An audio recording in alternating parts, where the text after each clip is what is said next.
अब व्यास देखते हैं 13D। ठीक, लिखा हुआ कि निम्नलिखित त्रिभुज में कौन सा त्रिभुज किस त्रिभुज के सर्वांग सम है। चलो हम देख लेते हैं, इसको समझते हैं। पहले पहले हम समझें। देखो यहाँ पे दिया गया ABC। भाई सीधी बात है, इसमें क्या होना चाहिए?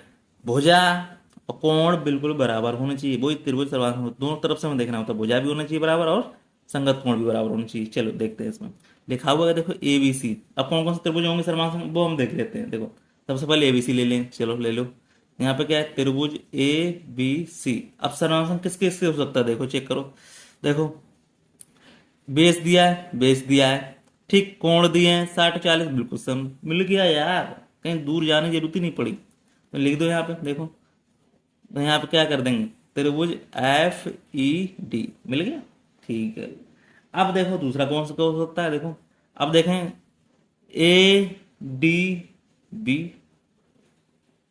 अब कह रहा है कि ADB समांसम होना चाहिए ये ADC।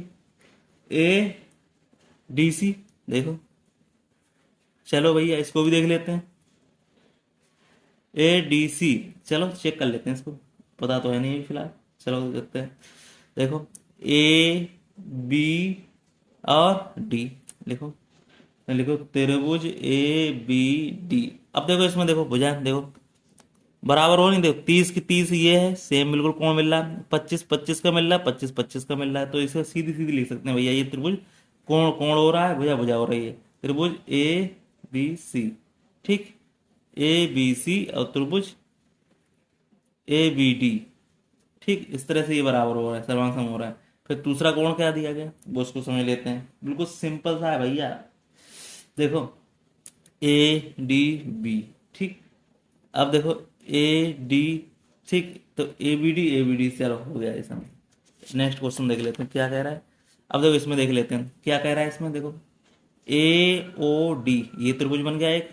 ठीक, तो यहाँ लिख लो त्रिभुज AOD। ठीक, AOD। अब त्रिभुज क्या हो रहा है? सर्वांग होना चाहिए। देखो ये वाला त्रिभुज होना चाहिए। देखो BOC।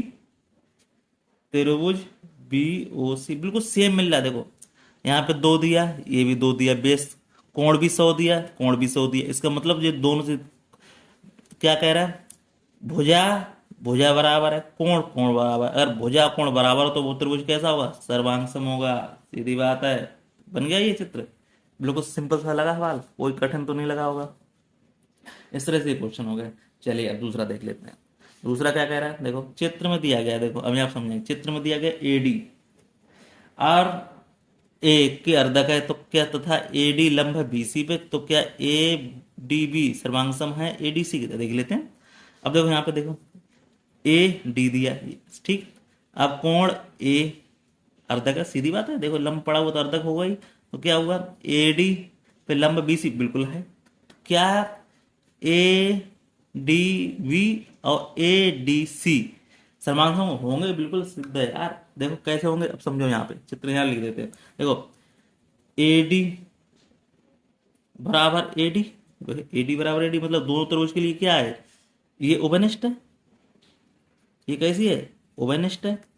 सीधी बात है, ये लंबाई ओबेनिस्ट है दोनों तरफ का। देखो देखो ADB।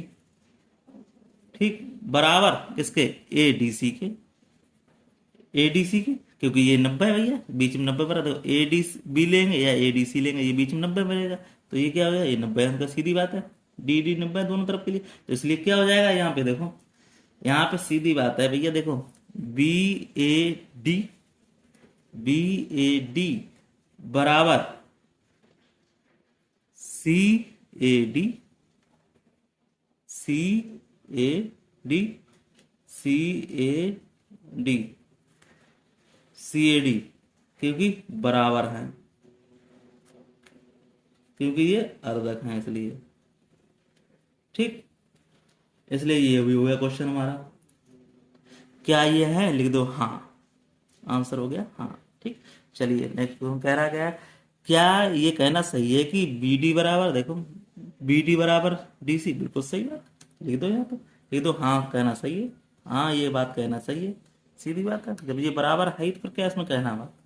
चलिए नेक्स्ट क्वेश्चन देख लेते हैं, क्योंकि जब इसमें पहले बता ही चुके क्या क्या है, तो इसमें दूसरे कहने में जरूरत ही नहीं है। लिख दो हाँ। नेक्स्ट क्वेश्चन देख लेते हैं।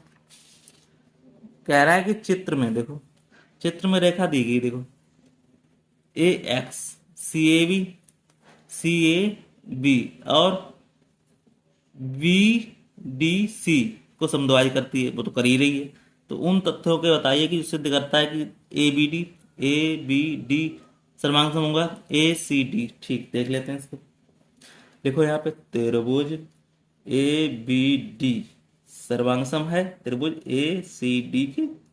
ठीक, अब देख लें यहाँ पे डी ए सी, कोण डी ए सी बराबर किसके है, देखो डी ए बी, भाई सीधी बात है, कोण डी ए बी, क्योंकि ये अर्धक है।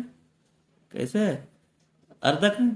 अब देखो कोण ए डी सी, ये वाला कोण देखो ए डी सी बराबर कोण क्या होगा, ए बी डी, ये भी अर्धक है। कोण ए बी डी अर्धक है, तो इसलिए क्या हो गया देखो ए डी बराबर ए डी, देखो ए डी बराबर ए डी, मतलब सीधी बात है ओवेनिष्ट है, दोनों के लिए ओवेनिष्ट होगी। तो इसलिए क्या हो जाएगा, त्रिभुज ए बी डी सर्वांग सम होंगे त्रिभुज ए सी डी के लिए। ठीक है, इस तरह से ये क्वेश्चन हो जाएगा। कोई डाउट हो पूछ लेना, हमें नहीं लगता है कोई डाउट होगा। अब चलो इस क्वेश्चन को देख लेते हैं। त्रिभुज एबीसी की रचना कीजिए, इसमें इतना इतना इतना दिया गया है, देखो कर लो भैया। तो पहले क्या एसी दिया गया है, हम पहले एसी खींच लेते हैं। कितना दिया गया, 6 सेंटीमीटर खींच लिया जाता है, ए और सी। ठीक, अब कह रहा है ए पे 60 अंश का बना दो, भैया बना दो यहाँ पे 60 अंश का ऐसे करके। ठीक, अब कह रहा है सी पे 45 बना दो भैया सी पे 45। तो ये कहीं ना कहीं यहाँ पे काटेगा, तो यहाँ पे क्या हो जाएगा, सीधी बात त्रिभुज हो जाएगा। तो ए सी, यहाँ पे कोई बी बिंदु होगा। इस तरह से इस पे 60 हो गया, इस पे ये 45 हो गया, इस तरह से त्रिभुज रचना हो गई। यही हमारा क्या हो जाएगा, आंसर हो जाएगा। इस तरह से ये चैप्टर हमारा दी एंड होता है। फिर मिलते हैं किसी नेक्स्ट चैप्टर में। और कोई डाउट हो कमेंट बॉक्स में जरूर पूछे, और हमारे चैनल को लाइक सब्सक्राइब भी करें। ठीक है।